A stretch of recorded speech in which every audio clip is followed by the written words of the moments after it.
پاکستان اور دنیا کے دیگر ممالک میں تمام دیکھنے اور سننے والوں کو السلام علیکم اور خوش آمدید۔ آج کی ویڈیو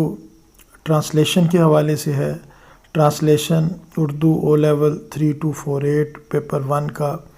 تیسرا اور آخری سوال ہوتا ہے۔ اردو او لیول 3248 پیپر 1 میں ٹرانسلیشن کا سوال خاصا مشکل سوال سمجھا جاتا ہے، اور اس حوالے سے بہت سے بچے اکثر یہ پوچھتے رہتے ہیں کہ ہمیں ان شارٹس کچھ ٹپس دیں، کچھ ہمیں گائیڈ کریں کہ ہم کس طرح سے ٹرانسلیشن کا جو حصہ ہے اس کو بہتر کر لیں اور اس میں ہمارے فائنل پیپر میں بہتر نمبر آ جائیں۔ آج کی ویڈیو اسی حوالے سے ہے، اور یہ چھوٹی سی ویڈیو آپ لوگوں کے بڑے کام کی ہونے والی ہے۔ اس میں گزارش میں آپ سے یہ کروں گا کہ اس ویڈیو کو آپ کمپلیٹ دیکھیں۔ کمپلیٹ دیکھے بغیر آپ جب کوئی بھی ویڈیو دیکھتے ہیں اور اس کے بعد پھر وہی سوالات جب آپ مجھے بھیجتے ہیں تو مجھے بڑی حیرانی اور پریشانی بھی اس پہ ہوتی ہے کہ جب ایک مقصد کے لیے ایک ویڈیو بنا دی گئی ہے تو آپ کم از کم اسے دیکھیں تو صحیح۔ اگر کوئی بات آپ کو سمجھ میں نہ آئے تو بے شک آپ کمنٹ میں لکھ کے بھیجیں، میں ضرور آپ کو سمجھانے کی کوشش کروں گا۔ اس ویڈیو میں وہ باتیں آپ کو بتانے والا ہوں جو ٹرانسلیشن کے حوالے سے آپ کو پرہیز کرنی ہے، مطلب یہ کہ آپ نے ان سے بچنا ہے۔ اور اکثر بچے جو ہے یہ غلطی کرتے ہیں جس کی وجہ سے ان کے نمبر کٹتے ہیں۔ اس میں سب سے پہلے تو میں آپ کو یہ بتانا چاہوں گا کہ ترجمہ نویسی کا جب ٹیکسٹ آپ کے سامنے آتا ہے اور آپ اسے شروع کرنے والے ہوتے ہیں تو مہربانی آپ نے یہ کرنی ہے کہ آپ نے ترجمہ نویسی کرتے وقت جلد بازی ہرگز نہیں کرنی ہے۔ ایک دفعہ پھر میری بات غور سے سنیں کہ ترجمہ نویسی کرتے ہوئے جلد بازی ہرگز نہ کریں۔ اس کے بعد میں سمجھتا ہوں کہ آپ ترجمہ کرتے ہوئے جو خاص طور پہ ایک بڑی غلطی کرتے ہیں وہ یہ ہوتی ہے کہ آپ جلد بازی میں ٹینس کا یعنی زمانے کا خیال ہی نہیں رکھتے کہ کون سا زمانہ استعمال ہو رہا ہے، اور ترجمہ کرتے ہوئے کیا سے کیا کر دیتے ہیں۔ تو یہ پوائنٹ آپ خاص طور پہ نوٹ کیجئے کہ ترجمہ کرتے ہوئے زمانے یعنی ٹینس کا خاص خیال رکھیں۔ اس کے علاوہ جو ٹرانسلیشن میں مسٹیکس ہوتی ہیں وہ یہ ہوتی ہیں کہ کہیں پہ اگر جو ہے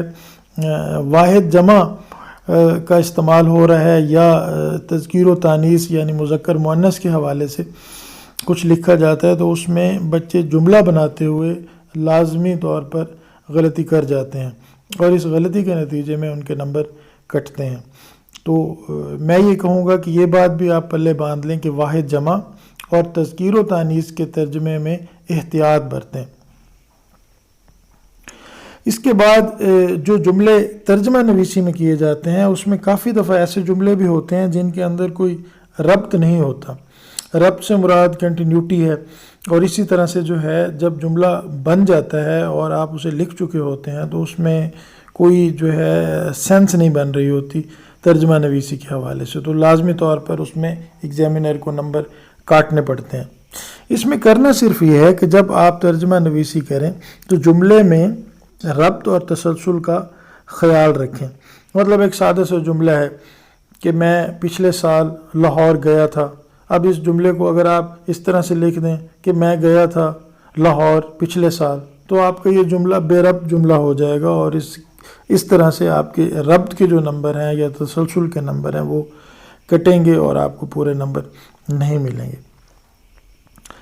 اس کے علاوہ میں یہ سمجھتا ہوں کہ جو انگلش سے اردو آپ جملہ بنا رہے ہوتے ہیں اس کے اندر جو ہے جملے کا جو اینڈ ہے وہ پراپر نہیں ہوتا، اور اس کے نہ ہونے کی وجہ سے آپ کی ٹرانسلیشن کا حصہ خاصا گڑبڑ ہو جاتا ہے۔ تو اس میں یہ آپ بات اپنے پاس نوٹ کر لیں کہ ہر جملے کا اختتام مناسب ہو۔ مناسب سے مراد یہ ہے کہ آپ نے یہ دیکھنا ہے کہ آپ کا جو سبجیکٹ ہے وہ سنگولر ہے یا پلورل ہے، اور اسی کے اکارڈنگ آپ نے سینٹینس کا اینڈ کرنا ہے۔ مثال پر آپ ایک جملہ بنانا ہے، آپ کے پاس ایک جملہ ہے میرے ابو صبح نماز کے وقت جاگ جاتے ہیں، تو اب یہاں پہ آخر میں ہے احترام کے لیے آ رہا ہے، تو یہاں پہ ایسے جملے جو آپ کے پاس ہوں انگریزی کے جب ان کو آپ ٹرانسلیٹ کر رہے ہوں تو اس بات کا بھی خاص خیال رکھیں کہ آپ کا جو سبجیکٹ ہے اس کے اکارڈنگ آپ اپنے سینٹینس کا اینڈ کریں گے، جہاں احترام ہے، جہاں پلورل ہے، جہاں جینڈر کا ہے اس کو دیکھ کر جملے کا آپ کا اینڈ اس کے اکارڈنگ ہونا چاہیے۔ اور آخری بات جو میں آپ سے کہنا چاہتا ہوں وہ یہ ہے کہ ترجمہ نویسی کرنے کے بعد پوری عبارت کو ایک دفعہ ضرور پڑھیں۔ دوبارہ پڑھنے کا آپ کو فائدہ یہ ہوگا کہ کوئی ایک آدھ لفظ اگر آپ سے کسی طرح رہ گیا ہے یا سکپ ہو گیا ہے تو آپ اس کا ترجمہ کر پائیں گے، اور جو ایک آدھ لفظ کوئی رہ گیا اس کو بھی لکھنے کے قابل ہوں گے۔ مجھے پوری امید ہے کہ اگر آپ ان باتوں پر عمل کریں گے تو آپ کو لازمی طور پر کیمبرج او لیول اردو میں اچھے نتائج ملیں گے۔ آج کی ویڈیو میں بس اتنا ہی، آپ سے بات ہوگی کسی نئی ویڈیو میں کسی نئے موضوع پر، تب تک کے لیے اللہ حافظ۔